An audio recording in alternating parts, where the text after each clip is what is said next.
What's up, theory creeps? I know I promised you a video last time we spoke on Walter Benjamin and the platform.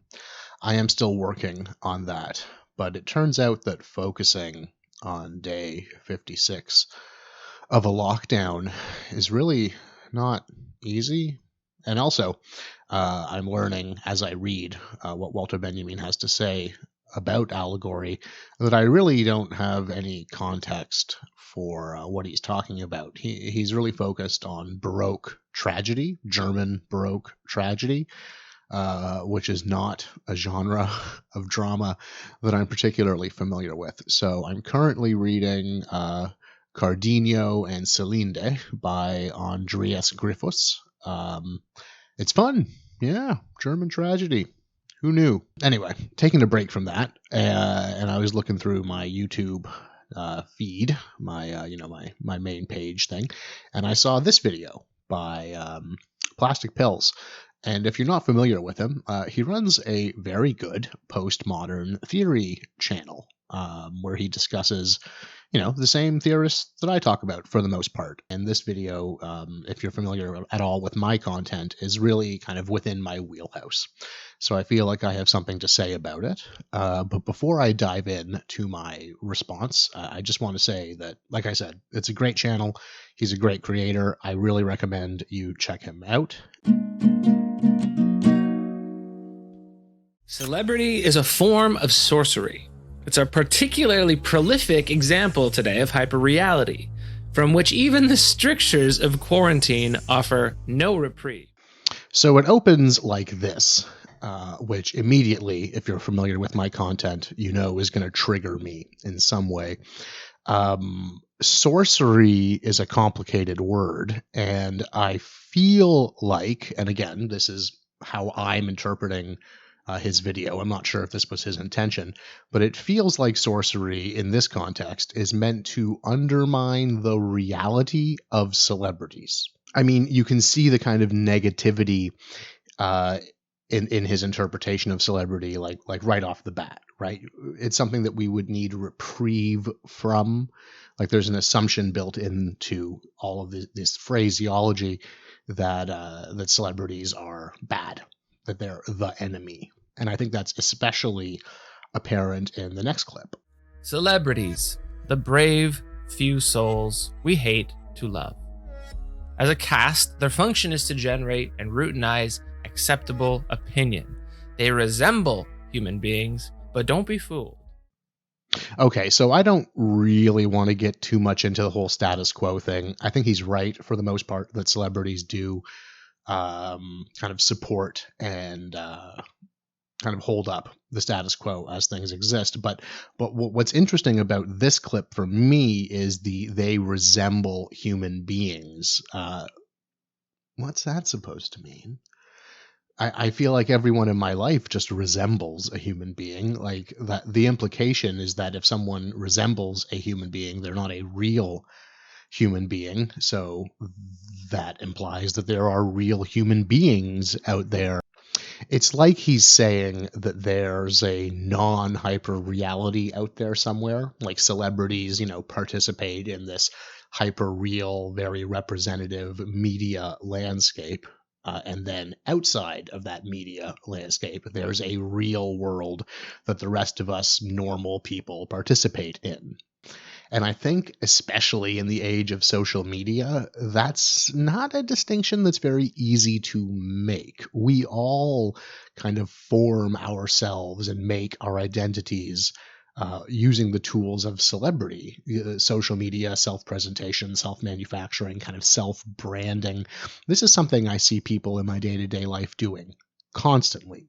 And I think there was a time when the kind of celebrity-audience relationship that Plastic Pills is discussing existed. Like, I don't think he's making this up. I think that in the 90s and the 80s and 70s, when mass media was coming into its own, was becoming a thing, the kind of economy of attention that the audience offered to celebrities was very limited. There were very few celebrities, so it was very hard to become famous.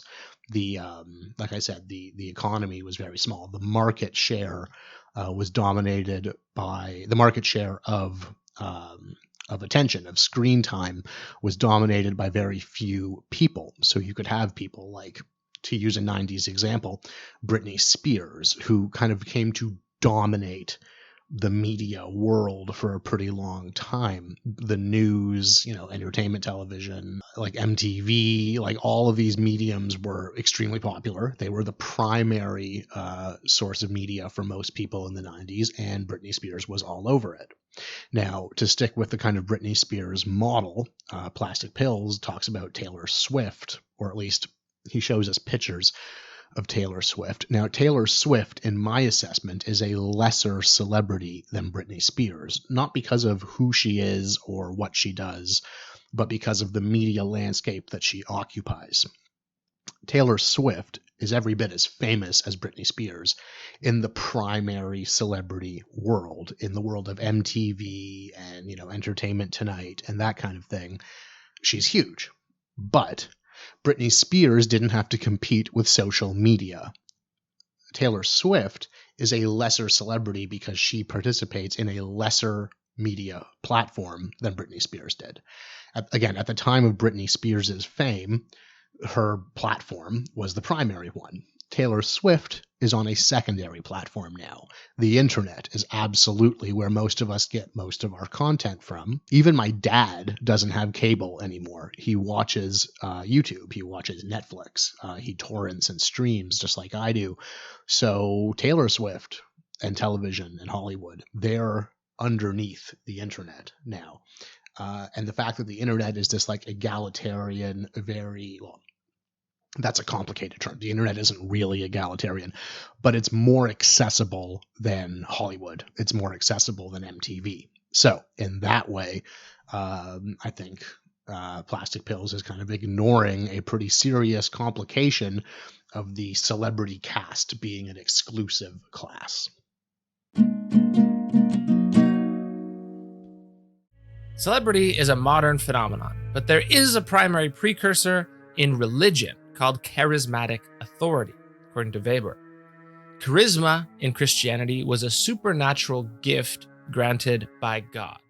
Just because charisma happens to be a word that appears in the Old Testament doesn't mean that the charisma that celebrities exude is the same as the charisma that prophets exuded in the cradle of civilization. Something tells me the mediums that those two different groups of people used to exude their charisma really affected the way that their charisma operated.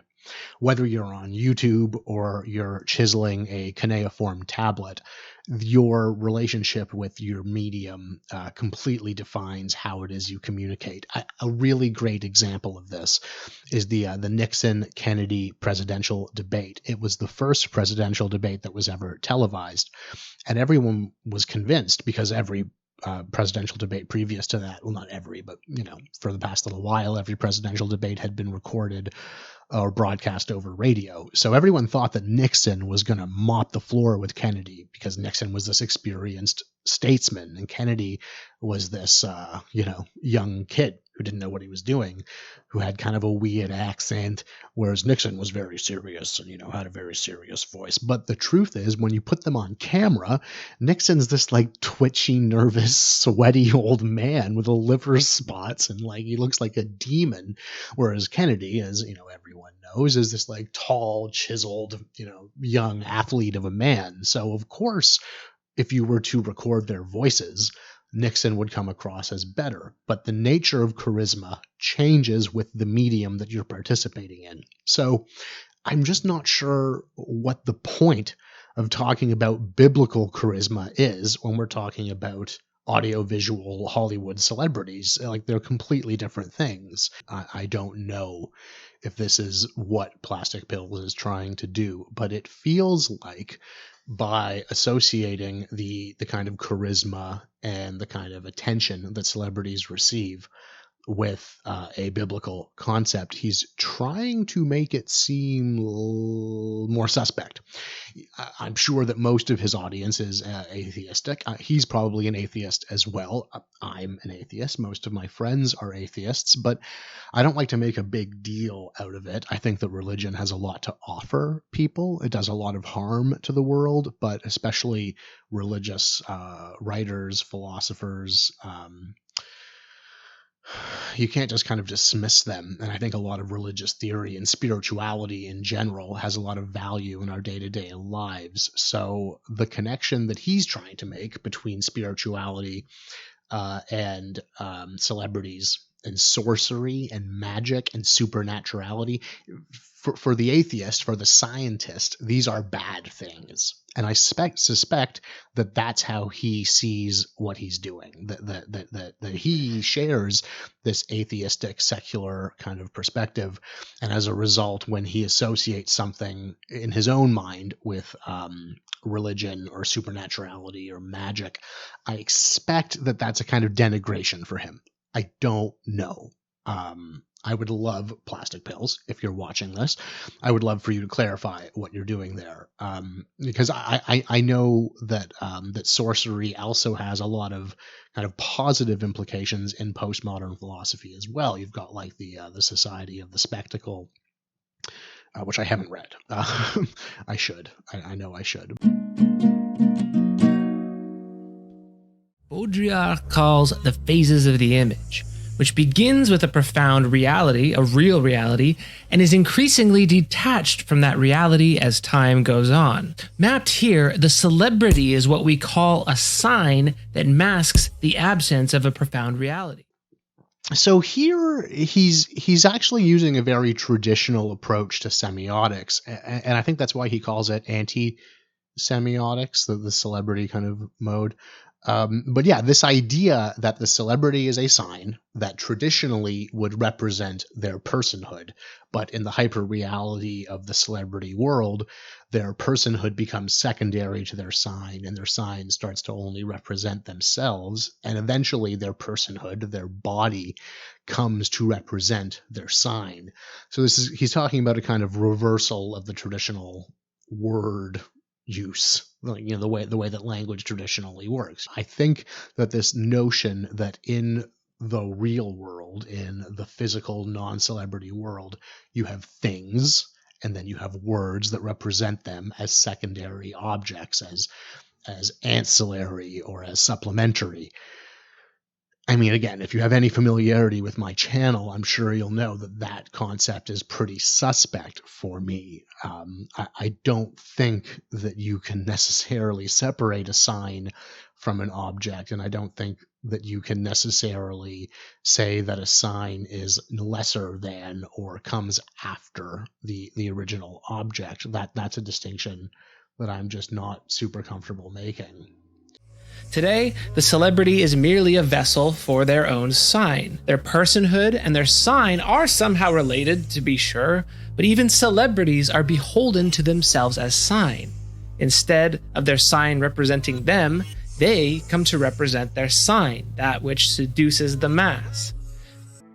In Baudrillard's sense, they become a simulation of themselves, and their actual body is merely a representation of their celebrity.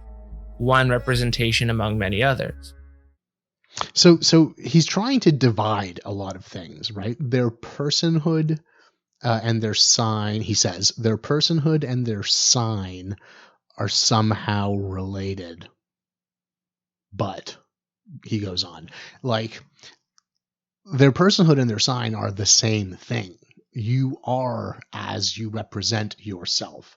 The only thing that's inside you, like as I've said countless times on this channel, is this meaningless, empty void.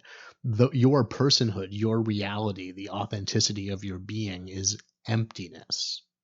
It's not like the sign of the celebrity has detached the celebrity from some firm, real sense of personhood.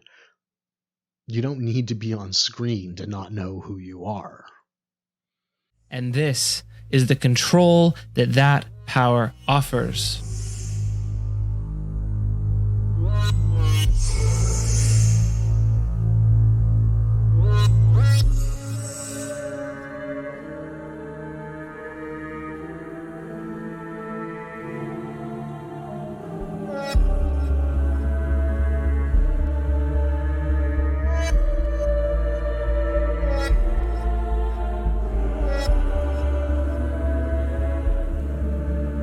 Looks like sorcery to me, as real as any sorcery ever was.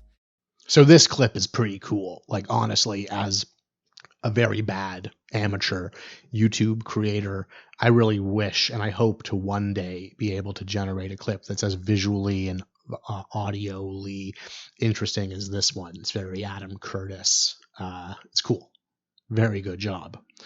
Now, I completely disagree with what it is you're trying to say. I don't think that the relationships between audiences and celebrities are sorcery. I don't think they're illegitimate. I don't think they're less real than the relationship I have with my friends or my girlfriend or my parents.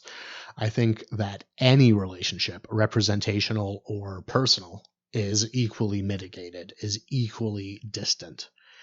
What you're trying to say, I think, and again, please correct me if I'm wrong, what I think you're trying to say is that the distance between the celebrity and the audience is greater than the distance between the audience and their personal relationships. That it's a kind of sorcery, a kind of masking of an absence that tricks audiences into falling in love with celebrities. I think that's an important word here. Trick, sorcery, illusion, masking. These are all kind of obfuscating, illusionary kind of terms.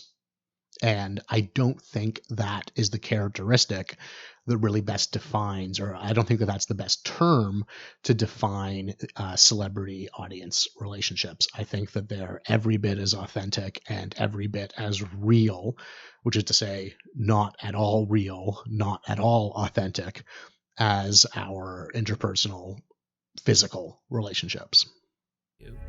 She is primarily a visual phenomenon. She is primarily a visual phenomenon.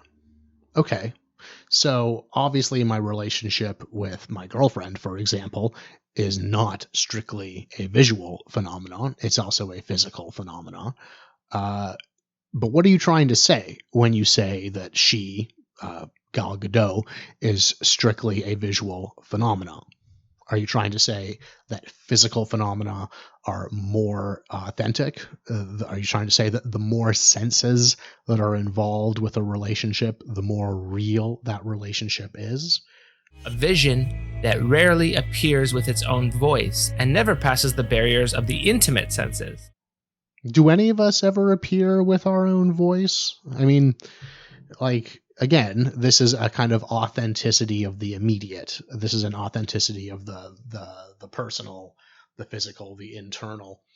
I don't know. I think we're all kind of ventriloquizing someone. I think that we're all speaking with someone else's voice. What did Derrida say? I have only one language, and it is not mine.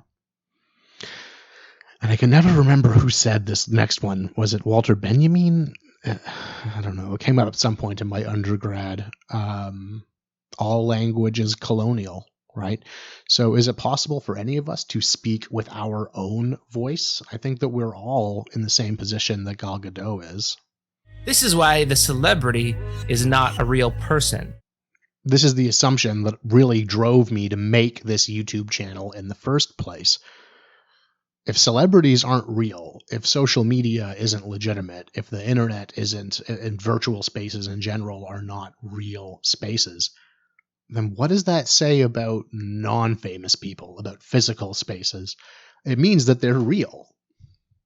This is a privileging. It really surprises me that theorists like plastic pills, and he's not alone in this. I would say the majority of postmodern videos and channels on YouTube still operate with these very platonic assumptions about authenticity and truth. And I think it's dangerous, especially during COVID, right? Like, we need virtual spaces. We need visual phenomena right now because we don't get physical phenomena. We don't get to leave the house. We need to be connecting with each other on these apparently fake mediums. So if all of our kind of cutting edge theorists, if all the people who are pushing the edges of what theory can do, of what philosophy is, if all these people are saying no, the physical is what's real, virtual spaces are fake, how are we supposed to connect on these virtual spaces? I think what we need are people going onto YouTube talking about how virtual experiences, visual experiences like the ones that celebrities offer us, are legitimate. Are legitimate ways to connect with each other, are ways to bring us together. Because especially now, and I think that this was true before COVID as well, but especially during a lockdown like this, like the virtual needs to be elevated. The virtual needs some defenders, but it's not getting them. So really what bothers me about this video and what I'm kind of taking issue with, and it's not just this video, like there are countless other videos like this on YouTube. Again, it was this trend in postmodern YouTube videos that drove me to start making videos of my own. It's the assumption that there is a reality out there. It's the assumption that intimate senses, that personal relationships, that the internal experience is more authentic than the opposite of those things. I think you can make an argument for that position. People do all the time. I would probably disagree with it because of my cynical, dogmatic, postmodern perspective, but that doesn't mean that I think you can't make those arguments, and you can't make those arguments well. Again, the problem that I have with this video is that those arguments and those assumptions are kind of smuggled in. They're not defended properly. They're not really, expressed. They're not developed the way that I would like them to be. That being said, this video is 10 minutes long. I guess my point is a 10-minute video doesn't really give you, or doesn't give Plastic Pills, enough time to really express the things that I'm asking him to express. So it's cool. I get it. Thanks for your content. Thanks for, giving me something to watch during this lockdown. Yeah. Thanks. Stay safe, dude. Stay safe. Everyone. Stay safe. This is the Theory Creep. I'm the Theory Creep. See you later.